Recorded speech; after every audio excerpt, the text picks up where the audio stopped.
del PPC. Yo quisiera que me comenten, que me digan cómo toman ustedes lo que hemos sabido hoy, declarado por la señora que ejerce la presidencia de la Junta Nacional, es la vicepresidenta en realidad. Yo quisiera que Javier Bedoya de Negri y Luis Robert Alba nos expliquen cómo viven ellos eso y cómo viven en general la situación de las instituciones judiciales de nuestro país. Incluyo a la Fiscalía, al Poder Judicial y a la Junta Nacional. Señor Javier Bedoya. Bueno, seguimos en esta lucha de poderes. Ministerio Público, Junta Nacional de Justicia, Poder Judicial. Pareciera pues que finalmente no trabajáramos en conjunto por el bien del país y que estamos enfrascados en una lucha interna para ver quién tiene más poder o no. En el caso de la Junta Nacional de Justicia, evidentemente está ahorita en un trabajo y está recomendando suspender a la fiscal de la Nación como fiscal suprema. No como fiscal de la Nación porque esa atribución le corresponde a la Junta de Fiscales Supremos, sino como fiscal suprema que la deja evidentemente también fuera de la Fiscalía de la Nación.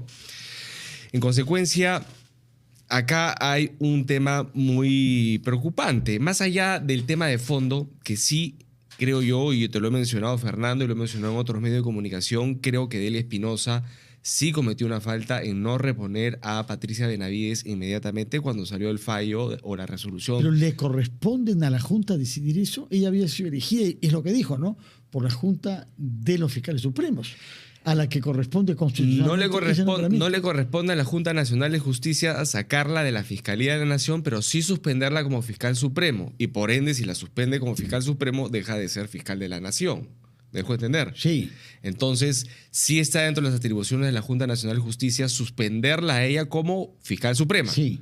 Y cae como fiscal de la Nación, pero no sacarla directamente de la Fiscalía de la Nación, eso no. Y sí creo que hay una responsabilidad porque no acató la resolución de la Junta Nacional de Justicia. Nos guste o no, esa resolución debió ser acatada. Pero yo recuerdo en la época que ella pidió que se le notifique con las firmas de los miembros de la Junta y la firma de la Secretaria General. No recibió nunca eso. Es por lo menos irregular, ¿no?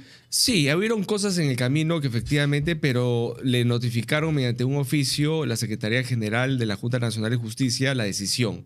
Después le hicieron llegar finalmente la resolución completa donde la integridad de los magistrados... No, porque hubo Tábara que dijo...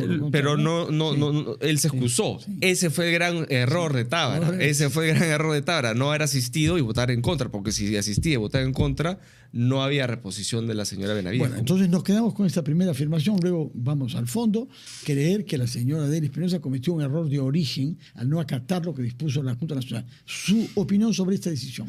A ver, yo creo y comparto lo que ha hecho Javier sobre que estamos otra vez en la crisis del Ministerio Público que afecta también al sistema de justicia, porque justamente en vez de centrarse en los grandes problemas que son las organizaciones criminales, el control del poder político, que también comete delitos, y la corrupción, en vez de estar persiguiendo esos graves delitos, no estamos pensando en ellos, sino más bien pensando en la pelea por quién es el fiscal de la Nación, nuevamente. Volvemos a este conflicto que creo que en el cuanto a Delia Espinosa, creo que en su momento, y yo también lo he mencionado, puede haber acatado el fallo, no como reponiendo a Patricia Benavides como fiscal de la Nación, pero sí como fiscal suprema. O sea, puede haber cumplido en parte, porque claro... ¿Qué es lo que se hizo al final? ¿Qué es lo que se hizo al final? Sí. Pero creo que demoró en hacerlo. Porque si hubiera hecho esa decisión, porque esa decisión también es una decisión no solo jurídica, sino también política, en cuanto a, muy bien, yo lo cumplo, lo que me corresponde. ¿Qué me corresponde? Fiscal de la Nación. No, fiscal suprema. Fiscal de la Nación, no, porque yo lo soy, porque la Fiscalía de la Nación se designa por en la Junta de Fiscales Supremos. Si hubiera hecho eso, creo que se hubiera evitado todos estos problemas. Ahora ya estamos en el problema, sí, y corresponderá, creo yo, como ya lo mencionó su abogado previamente, a ejercer todos los medios procesales de que le permita la normativa de la Junta Nacional de Justicia para poder defender a su defendida y que se respete dentro de la institución el debido proceso. Ahora, toda esta lucha tiene lugar, es cierto, ustedes han dicho que hay una lucha de poderes, pero el contexto general es muy grave porque hay una necesidad urgente de una acción judicial severa, rápida, profesional, idónea, frente a la corrupción, frente a la criminalidad y para garantizar nuestro lugar en la comunidad internacional. estamos siendo objeto de reproches, hay una percepción nuestra. Yo me pregunto, y se lo he preguntado a los ministros que han estado ahí, ¿cómo en Londres, en este roadshow que se hace, llegan las noticias de lo que está pasando en el Perú? Con los fiscales, con la procuradora Silvana Carreón, etcétera, etcétera, con los presupuestos. ¿Y cómo se va a poder explicar eso ante los inversionistas eventuales que quieren venir a este país donde hay tanta criminalidad y donde no funciona la justicia? Entonces yo quisiera que, apartarnos del tema específicamente de la Fiscalía, nos diga una palabra sobre lo que el Perú debería hacer para asegurar su lugar en la comunidad latinoamericana, en la comunidad mundial, la ONU, que incluye el alto comisionado para los derechos humanos, Volker Turk, que ha hecho reproches severos, y finalmente también frente a la OCDE. Señor Luis Roel. A ver, primero me preocupa una declaración que ha hecho hoy día el canciller Chalear sobre de que están evaluando la pertenencia del Perú en la Convención Americana de Derechos Humanos en base al contexto actual de los peruanos. Y yo me pregunto, justamente no estamos... Contexto actual en el Perú. En el Perú. Ya. Y de los peruanos. Si se aplica la realidad, en la convención, a la realidad de los peruanos. Yo me pregunto, con este sistema de justicia, que tenemos tantos problemas en la Junta Nacional de Justicia, en el Ministerio Público, en el Poder Judicial, ¿los peruanos nos sentimos tranquilos, seguros de que nos van a dar justicia? No. ¿En dónde vamos nosotros a aspirar la justicia si la justicia peruana falla?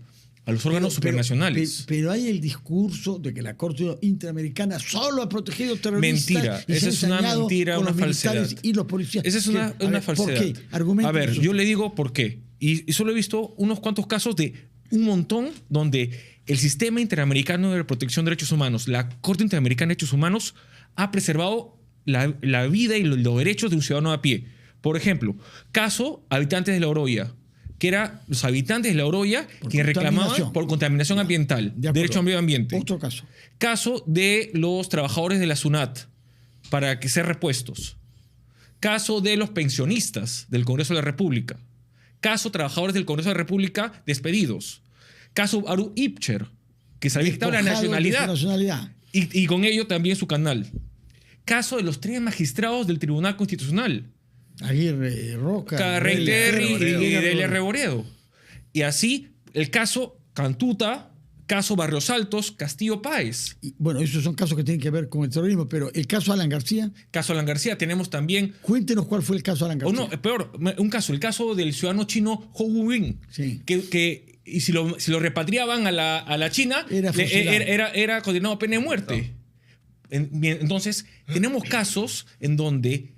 Increíblemente, y eso es algo que me preocupa, la falacia que tienen el ministro de Justicia y Derechos Humanos y Derechos Humanos, que es lo más preocupante, y otros ministros, y el canciller, al decir que la Corte Interamericana de Derechos Humanos solo ha defendido y ha liberado a terroristas, cuando en verdad al ciudadano de a pie ha sido... Que un diplomático profesional se expresa de esa manera sobre un tema que contradice nuestra política exterior, nuestra voluntad de integración, desde por lo menos el Congreso Anfictiónico de Panamá en 1826. ¿Qué nos dice sobre este tema, señor Javier Bedoya? Bueno, nuevamente, yo creo que lamentablemente el país y el Perú se ha convertido pues, en una guerra campal, ¿no? Las instituciones finalmente obedecen al de turno. Y acá no hay de alguna manera una institucionalidad, no hay una defensa finalmente de los peruanos. En el sistema de administración de justicia, en el Congreso finalmente ejercer su control de fiscalización y político, y el Ejecutivo finalmente de sacar adelante los problemas del país. Lo que veo yo es que muchas veces se utilizan todas estas instituciones para atacar al enemigo político, y no para finalmente solucionar o ver qué se puede hacer por el país. Lo digo en todas las instituciones del país. Legislamos con nombres propios. Hay una coyuntura, una situación particular, una ley para ponerle candado a eso. Y eso no puede ser posible, eso no puede ser el error del Congreso. El Congreso no puede estar legislando con nombre propio. Y lo hemos visto en los últimos meses con determinadas leyes. Igual en el Ministerio Público, no puede ser tampoco el instrumento de aniquilamiento o de amedrentamiento del enemigo político como lo es el Poder Judicial. El Ejecutivo finalmente haciendo lo que tendría que hacer, legislar, solucionar problemas que hoy día tiene el país, pero que lamentablemente está en una guerra con los otros poderes del Estado, que esto no acaba. Entonces, en el medio estamos nosotros con todos los problemas que tenemos como peruanos. Y hay una institución más sobre que yo quisiera conocer su opinión, porque el PPC ha tenido dificultades con ella en el pasado, que es el Jurado Nacional de Elecciones.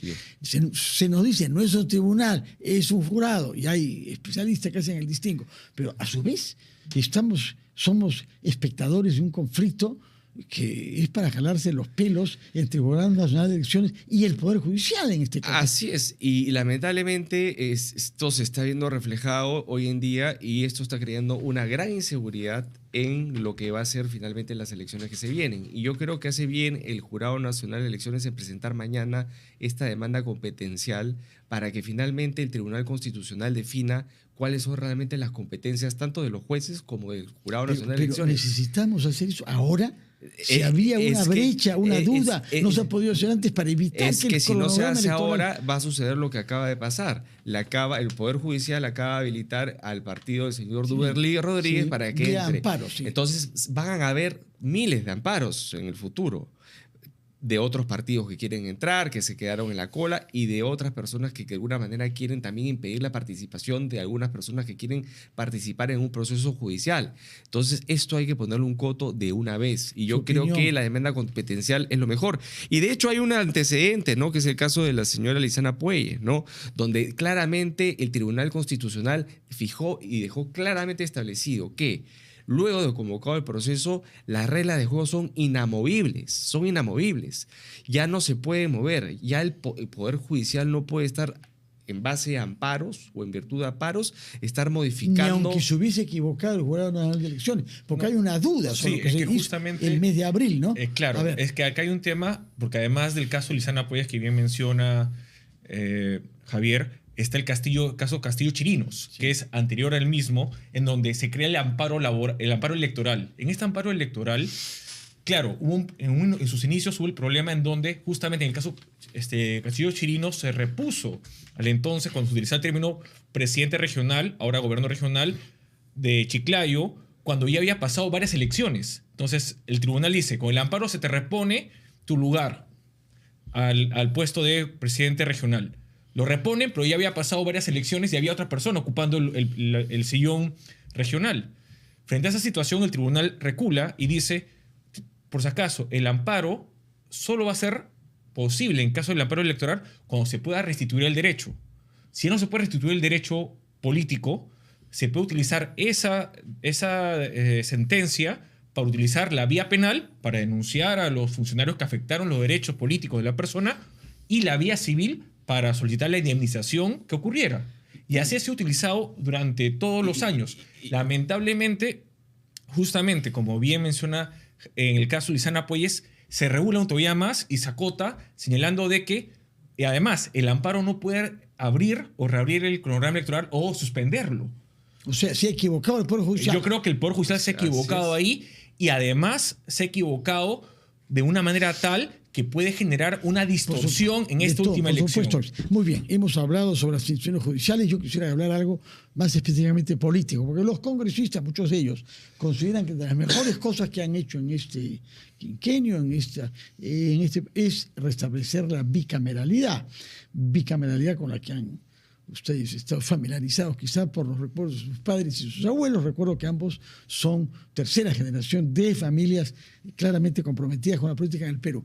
¿Qué es lo bueno y qué es lo peligroso de la modalidad como se ha diseñado el Senado de la República? Luis Roel Alba. A ver, primero, la bondad es que volvemos de nuestras 12 constituciones, volvemos a nuestro modelo republicano, que es un sistema bicameral. Hemos tenido en nuestras 12 constituciones 9 constituciones bicamerales, una tricameral y 2 unicamerales, que es entre ellas la Constitución 93. Volvemos al modelo bicameral, en donde justamente los pesos y contrapesos deberían existir dentro del Congreso de la República, para que obviamente ya no tengas que generar conflictos con otros poderes. La teoría justamente de tener una Cámara alta con una Cámara baja significa que la Cámara alta, que es la Cámara de Senadores, pueda controlar las acciones de la Cámara baja, que es la Cámara de Diputados. En Brasil, por ejemplo, tú tienes, como está en Brasilia, el Congreso, una cámara de senadores que mira hacia arriba, que es la razón, escuchando a Dios. La cámara baja de diputados mirando hacia abajo, escuchando al pueblo. Esa es la idea de y a los cámara diablos general. que tientan al pueblo. Exactamente. Pero esa es la bondad del modelo cameral. Volver al modelo republicano y tener un pesos y contrapesos Pero dentro del tiene Congreso. particularidades ese Sí, Senado, porque, no es clásico. ¿qué sucede? En este Senado es el Senado, el super Senado. ¿Por qué? Porque va a poder modificar todas las iniciativas legislativas que apruebe la Cámara de Diputados sin reenvío a la Cámara de Diputados. Y eso le parece negativo. Eso, claro. Porque ellos van a poder, por ejemplo, la Cámara de Diputados aprobar A y la Cámara de Senadores modificarlo, decir B y publicarlo.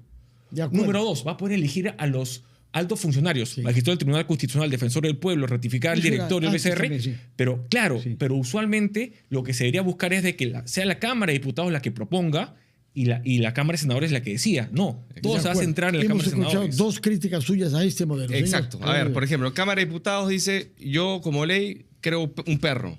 Va a la Cámara de Senadores, el Senado dice, no, vamos a hacer un elefante.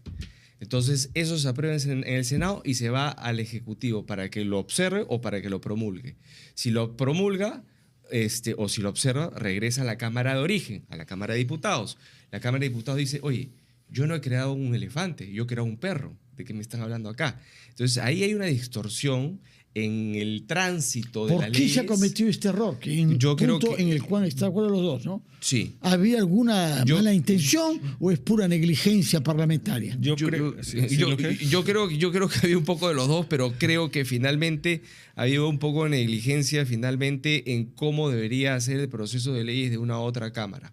Y no se han dado cuenta, o algunas personas con malicia han creado una Cámara de Senadores muy poderosa que está dejando sin piso a la Cámara de Diputados. Y otro tema en particular que a mí me preocupa es que la Cámara Baja, la Cámara de Diputados, tiene una visión más local, porque además representa a las regiones, ¿no es cierto? Y la Cámara de Senadores es la Cámara que tiene parcialmente una visión... regiones también, porque hay a su vez... Normalmente, 30 ahora, pero normalmente era la Cámara que tenía la visión nacional. Eran elegidos todos a nivel nacional. Hoy en día tenemos la mitad con una visión nacional y la otra mitad presidentes regionales o gobernadores regionales, porque eso es lo que son 30 senadores elegidos por región. Entonces, yo creo que eso desnaturaliza finalmente la función del Parlamento, teniendo una Cámara que tiene una visión, una Cámara baja, que es elegida por regiones, diputados elegidos por regiones, y una Cámara alta que también es elegida por regiones. Entonces, para culminar, quisiera que hablemos de política en términos más concretos, es decir, de sus respectivos partidos, que por algo son partidos históricos. El AP fundado en los años 50 y el PPC en los años 60. Están en orden de batalla, se vienen ya dando los pasos internas para que hagan elecciones internas, y ustedes mismos van a postular, señor Roel. Claro, y estamos ya preparando las elecciones internas. En nuestro partido ya las listas se van a ir inscribiendo para la elección interna primero de delegados, que es los militantes, mediante un voto, eligen a los delegados que lo van a representar en el plenario, que va a elegir luego las listas finales. Estamos buscando primero también concertar una lista nacional de senadores que sea consensuada, así como los senadores a nivel regional. Y bueno, la Cámara de Diputados para cada región va a tener un debate. En este panorama, ¿qué cosa es lo que aspira? Mi aspiración va a ser candidato a diputado por Lima. Es la aspiración que tengo. Creo que justamente por las competencias que le va a tocar a este Cámara de Diputados, que es la de legislar y hacer control político, eso me va a poder ayudar. ¿Candidato a AP? Imagínate, la Cámara, eso es lo bueno. Tenemos tanta democracia interna que tenemos hasta 5 candidatos. A ver, eso es lo bueno. 5? Terminemos con usted con eso. ¿Quiénes son esos 5? Tenemos primero a Vitocho García Belaunde, a Alfredo Barnechea, Julio Chávez. Tenemos inclusive a Edwin Martínez y a otro corregidor que se llama Higinio. Por ahí me acuerdo el apellido. Bueno, tomamos nota, no se acuerda. Pero eso está bien, y eso se ve en Acción Popular, se ve en el APRA y se ve también pero en el PPC. Ustedes han resuelto de manera diferente. Pero se vio en un primer momento en el PPC. Eso se llama democracia interna, no significa que un partido está vivo. Los que tienen ya candidatos desde hace mucho tiempo es porque tienen un dueño. Ahora, usted díganos, por favor, ¿cómo se está procediendo en este momento en el PPC? Bueno, finalmente, después de un largo aliento, hemos inscrito la Alianza Unidad Nacional, que son 3 partidos. El de usted, el del señor señor que habla. Unidad y Paz y Peruanos Unidos Somos Libres, que era del fiscal supremo Tomás Gálvez, pero ya no está, ha renunciado. ¿Está su hijo? Su hijo, no está su hijo. Y finalmente hemos logrado inscribir la Alianza Unidad Nacional con muchos problemas, como usted sabe, con el tema de las tachas. Había una persona que finalmente se dedica a hacer esto. Ojalá que sea extorsionar. Ese aspecto, pero ya hemos logrado, y ahora lo que corresponde es que nos organicemos internamente los 3 partidos, estamos conformando el comando de campaña, los comités correspondientes y a finales de noviembre tendremos las elecciones internas de todos los partidos e inclusive de la Alianza Unidad Nacional. En la que hay que ratificar la candidatura del general Chiara, las vicepresidencias que les toca al PPC. ¿Hay algunos candidatos para eso? ¿Usted mismo? Sí. El general Chiara me ha pedido a mí que vaya y lo acompañe en la primera vicepresidencia, pero bueno, mi partido tiene que ratificar y tiene que... ¿Quién sería el otro vicepresidente o vicepresidente? Hay una dama, una mujer de Arequipa, Nelly Mendoza, que podría ser la persona que encarga. Y paralelamente formar también o elegir finalmente a los representantes de la Cámara de Diputados y Senadores. Muy bien, muchísimas gracias por su presencia. Ojalá que nos podamos ver próximamente y que nos den más adelantos a la manera como se viene viviendo la preparación electoral en sus partidos, así como su reflexión sobre los problemas institucionales del país. Vamos a hacer una pausa y recibiremos a un político en actividad porque es un congresista, nada menos que representante por Puno, el doctor Flavio Cruz.